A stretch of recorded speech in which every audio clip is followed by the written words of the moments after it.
Kia ora, I'm Aldrahill, and welcome to Hearts of Iron 4, Together for Victory. So, the new expansion for Hearts of Iron 4, that is to say the very first expansion, has released, and it's a huge focus on Commonwealth nations. So I'm trying to decide Canada, Australia, New Zealand, India, other ones. I think that's it, probably. I'm British, I don't even know my own Commonwealth nations. It's like I'm forgetting my own children. But I realise there's only one choice to make. There's only one. Because if you look at the focus for New Zealand, that's right, rule them all. It's time to make Hobbits great again, and as you can tell with that, and of course with my kia ora, which means good day, good morning, or hello, in Maori, I'm going to play New Zealand. You can make your own factions, and I'm going to be making Mordor, and bringing the Hobbits to Isengard. I know Hobbits don't come from Mordor and go to Isengard, but just work with me, it's going to be great. So, we're going to make a new game, we're going to play obviously 1936 start, and we're going to play with New Zealand. A massive benefit to play New Zealand, you get to play as Michael Joseph Savage, whose name is literally Savage. That's right, Savage. Unfortunately, we're going to lose him when we become independent, but still, Savage, who unfortunately is democratic. What are you going to do? But, for a while, we can be Savage too. So we're going to play on Iron Man, we're going to play with historical focuses on, and we're going to absolutely destroy the world and take over the world as Mordor. We're going to be Sauron, we're going to just make Hobbits great again, basically. So, kia ora, and welcome into New Zealand, into Mordor. Let's do this thing. Oh, that looks good. I know my camera is blocking some things, but you're going to like it anyway. New Zealand. Now, it came with a lag a little bit, so I'm going to cut it together, because whenever I load a game, it lags like mad. But Kiwi into Mordor is what I'm probably going to be calling the series. Title is provisional, so let's do this. I'm so excited. Okay. So, you start with, like, 3 divisions. It's pretty terrible, and you're like in the ass end of absolutely nowhere. Nobody could possibly care about you or really just even remember where you are. When I was looking for New Zealand on the map to play, I actually couldn't find it. I thought it was like here. Turns out it's all the way over here. Somehow it's still warm, even though like the bloody like Antarctica is here. But whatevs. Looking at the national focuses, the most fantastic thing to pay attention to is, well, it's massive. Look at it. It's freaking massive. Look at all this. Now, this is the best. You go first Labour government, Statue of Westminster, moving down in the darkness, going into towards fascism, and then finally rule them all. And you can make your own factions. And we get the Annex War goal against Australia. I'm so ready. We will form the faction of Mordor. It'll be great. And we will have obviously conquer all of Australia. And then, well, honestly, just see how we feel. I mean, we could start moving perhaps into Japan, to China. It's up to us, frankly. Now, the question remains, how do we do it? Now, the new expansion has changed the way dominions and subjects work. So basically, you now move from a sliding scale from like dominion to like vassal, dominion, free. So we're currently dominion, so we can't declare wars or decline calls to wars. We have to give loads of trade, and we get trade bonus reductions. Now, once we get enough free points, and we gain none currently, once you get an additional 800 free points, we become free. And obviously, as free people, we are awesome. Becoming into the rule them all. Do we get free points? No, but we get 1 a day when we get in the darkness. And we get 500 from Statue of Westminster. So we'll only need 300. And we need you get 1 a day. So, yeah, we'll be free within a year of taking that. So, yeah, it's pretty great. Also, it does cost a ridiculous amount of power, which is a problem. Now, obviously, big issue, we have 3,500 men. That's literally it. We're not going to be able to do anything until about 1940 or so, but it's still going to be really interesting. So, they have all these political bases. Obviously, we go Statue of Westminster, which means you cannot go strengthen the Commonwealth. So, we can go that and that. We can go towards the Retainer Alliance, which is will bring Maori New Zealanders into the government. And this line is quite interesting because it was a controversial ideal. Should we include the Maori peoples into like the government? It was kind of a segregated time, similar to South Africa perhaps. You go towards Social Security Act, which gives social security to all Maori affairs, which basically means improving the economic availability of the Maori peoples. Getting into the Manpower Act, and that's where it really counts. That's when you start getting men. To be honest, rushing this seems a very smart move because it would allow us to actually gain recruitable population. And then you can choose between amend the Maori affairs, and we get some building slots, but also lose unity, and then get conscription, which again reduces unity, but gains a 1% recruitable population. Basically, extra expeditionary force of Maori battalions. Or we can go the Waitangi Tribunal. We have to come to terms with it. Basically recognizing legacy and being like, sorry. And we get 2%, and we also, consumer goods factories, 2%. I assume that means we lose factories. And then finally, Maori volunteers, we get a single bloody unit. I don't see why I would do that for a single volunteer unit, but whatever. Going down that way seems a very good idea, because at the moment we... Wow, that is terrible. There is 1.44 million core population. Oh, Jesus. That's terrible. But gaining 7% would allow us to have an extra 71... Oh, is that it? That's terrible.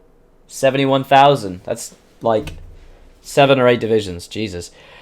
So that's pretty cool. Then you go right towards the naval stuff. Basically, you want to do this one before you abandon the UK, because you get... If we're not a subject, we don't get it. Basically, we get to nick 2 light cruisers, which is very cool. And then there's just the standard stuff of improving your naval stuff. Expand the NZPAF. Basically, we get to nick... well, actually, don't get to nick. We just get added, created from nowhere. 86 planes. It's a start. Form the stuff, and then there's just the kind of standard things. However, then we get to the National Roads Board. National Roads Board is the standard infrastructure stuff, but New Zealand Steel adds 10 steel, and Taranaki Oil adds 5 oil. This is the one I would definitely go for, because our actual production of resources is 0. Oh my god. What the hell? Okay. So yeah, the steel thing is the one we're going to want. Then you get to go towards Bureau of Industry and start getting civilian factories. And then finally, once you get Bureau of Industry, you get an additional research slot, because, we only have 2. To be honest, this is also a big focus, being able to get this. Warepa sheep farms is going to be really important, because it allows us to gain factories, basically. And then, of course, we can get industrial conscription, which allows us to get 2 military factories, which is really, really nice. And then we get Think Big, which adds 2 of each. And once we have Think Big and the research slot, we can get an additional research slot. So these ones are like maddeningly important, because lots of factories and really important resources. And then we get army reforms, pretty standard stuff, land doctrine, infantry weapon stuff, but just some really nice flavor bonuses. And the Bob Semple tank, which is really cool. It's a really interesting origin of tanks. The Bob Semple tank was like for a certain value of tank. And then you have the Sheffield tank. The problem is, of course, is that it's not exactly very good. Like, it's cool and all, but I may as well just go towards the Crusader. But it's mainly more for history, I think, this foci. And then you get the Semple tanks. That's pretty cool. So obviously you wouldn't research tanks until you get that particular bit. And you do get division organization, which is really nice. Skirful tank to focus. And then the Big Bob tank, which allows you to gain... the Big Bob, which is... Where's the Big Bob? It is the awesome heavy tank. Look at this, man. It's a super heavy tank. Bigger, better armor, and more armor. It's so big and so massive, and I'll never need it. But it looks kick-ass. And then you can get research collaboration, but we have to be at war. And what we get for that is we get an extra research slot. So that's late in the game. And then there's just some standard military factory stuff, which is quite nice. Also, going towards Project Seal, we get Nuke Tech and an extra research slot. So we do actually gain 1, 2, 3, 4. We actually gain 4 additional research slots, putting us up to 6, which is actually fantastic and puts you among the most research slots in the game. So that's really, really good. Problem is, it takes a long time to get there, and you've got to go through the aerial route to be able to get Project Seal, because you need that. So it'll take a while. Question is, what's first? I've been plotting some origins and plotting some starts. Either go first Labour government, Statue of Westminster and into the darkness, start getting fascism, and leave the UK basically as soon as. My concern with that is that once we do that, you are 1 year away from freedom, and then you can create your own factions, but then you're going to start getting bucketed by your overlord, which would suck. Because there are benefits to being with an overlord. For example... I believe that I can request Lend-Lease. It lowers our autonomy, but we basically can request a very large... Wait, what? Do we not get to say how much? Request Lend-Lease. Maybe we'll allow them to get a little bit more, but it allows us to kind of nick stuff from them. Basically say, can you please give us equipment? So we don't really want to leave Britain just yet. We definitely want to do it before 1938 to allow us to become free of them before the wars start. But for a while, I think it's best to remain in their powers. So going towards perhaps the Manpower Act might be a good idea as well. Going First Labour Government, Return Alliance, and then Social Security Act and Manpower. That'd be really fantastic because it would allow us to gain, what is it? It would allow us to gain 9% actually. So it'd be about 96,000 extra troops plus 10 extra divisions. It's a good start. But it's going to take a long time before we have the equipment necessary for that. So I think that's the second path. This is the third.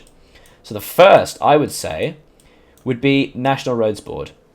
Go towards New Zealand Steel and Bureau of Industry, and we can start getting some factories, and we get the research slots. So I'm going to say, for me, this is the best route, because at the moment, I mean, we don't even have steel right now, man. It's just not good. Do we even have factories?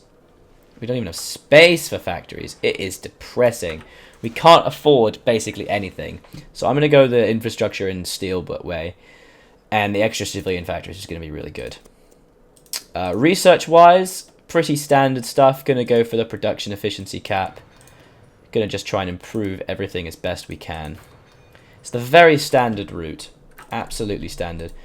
District forces are bloody terrible because they are 3 infantry battalions and 3 cavalry for some reason. Don't ask me why. Armored division, tanks and cavalry is quite standard. Now, we also have 12 planes. Thanks. Really good. So obviously the first part is going to be waiting. Now, there are supposed to be new achievements, but it appears to be a bit bugged. And it's not properly... I'm not quite sure if there are any individual... Ooh, here we go. Here's the achievement. It doesn't actually say the name of it yet. This is actually hidden. It's the first time I've seen it. But New Zealand is fully independent and controls all these provinces. So we're going to get that achievement. Definitely. Going through all the standard ones. I have missed quite a few achievements. I should really get some more. Obviously, these are not eligible. Ah, once more, mate. Can't be New Zealand. Oh, I have to be Australia to only Gallipoli. That's bullshit. Is that all I can get? Whatever. Okay, that's fine. We'll aim for that one. It's going to be a bit of an achievement guide then. So at this point, now it's just waiting. I mean, we're building civilian factories. We're making basically no equipment at all. But that's okay. Our very first political power, I suppose, is going to go towards fascist demagogues, so we can go towards fascism. So that'll be nice. But I don't want to lose Michael Joseph Savage because he's so cool. Limited conscription could also be pretty good. There's also some really nice history groupings, so there's lots of really interesting historical figures, and those who are more well up in New Zealand history will know more about these guys, but kia ora, guys, kia ora. Oh, R.A. Cochrane, a descendant of, what's his name? Cochrane, the naval officer from Britain. So, basically the first steps are we are going to wait for Britain to be able to give us some things. I mean, I'm not quite sure how this works. At the moment, we are at a massive deficit because we are in such a ridiculous... Oh, wow, we're in a deficit. Okay. We can always request Lend-Lease equipment from our master. Please help us, sir. We request infantry equipment.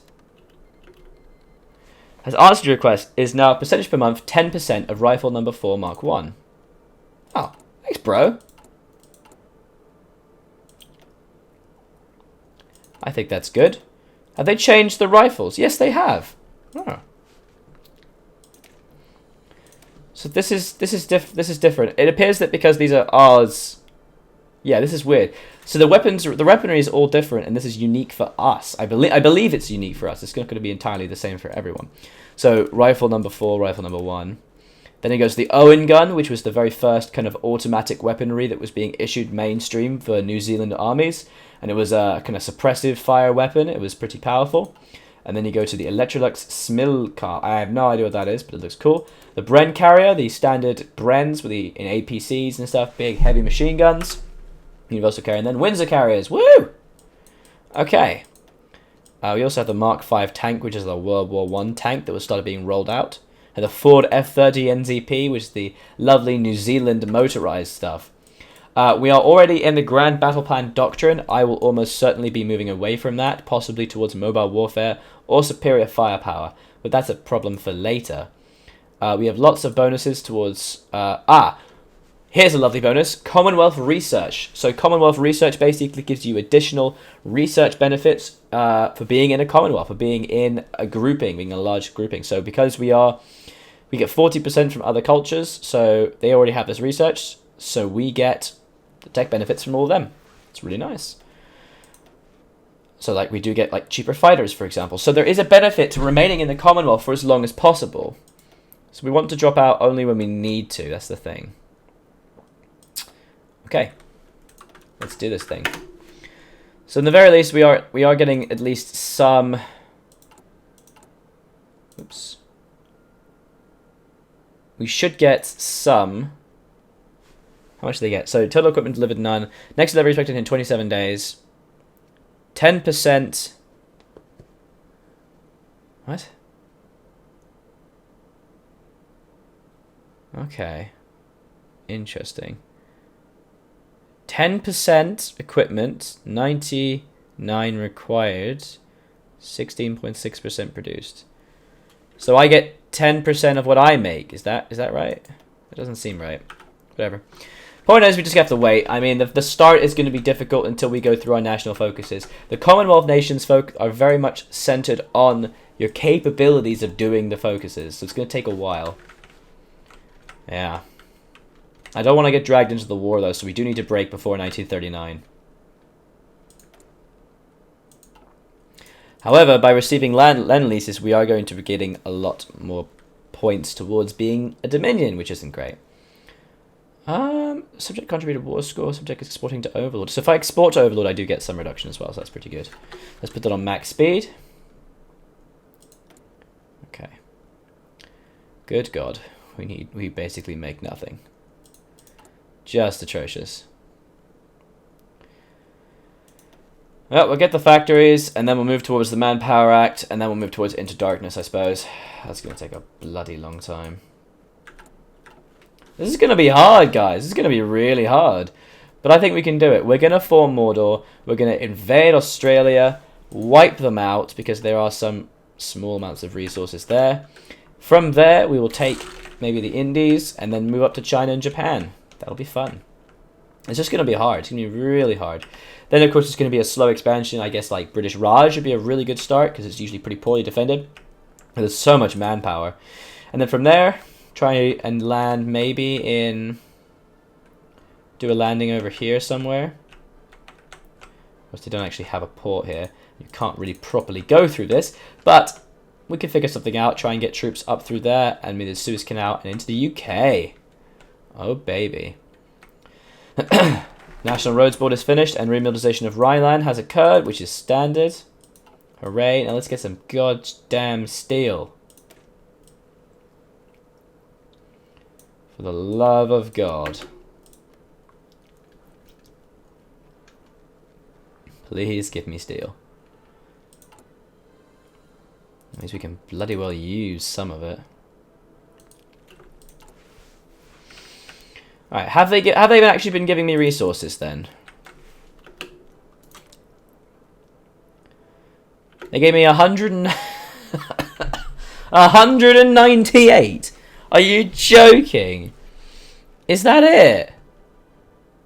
I don't know how to do. I don't know how to deal with that, man. That's nothing. Come on, man. I know I'm going to betray you, but couldn't you give me some more stuff? Is that it? They're giving me like nothing, but it's going to take us days longer. It's going to take us. Each one is an additional day. Wait, was Stanley Baldwin the Prime Minister? I don't remember Stanley Baldwin being the Prime Minister. I don't remember anything.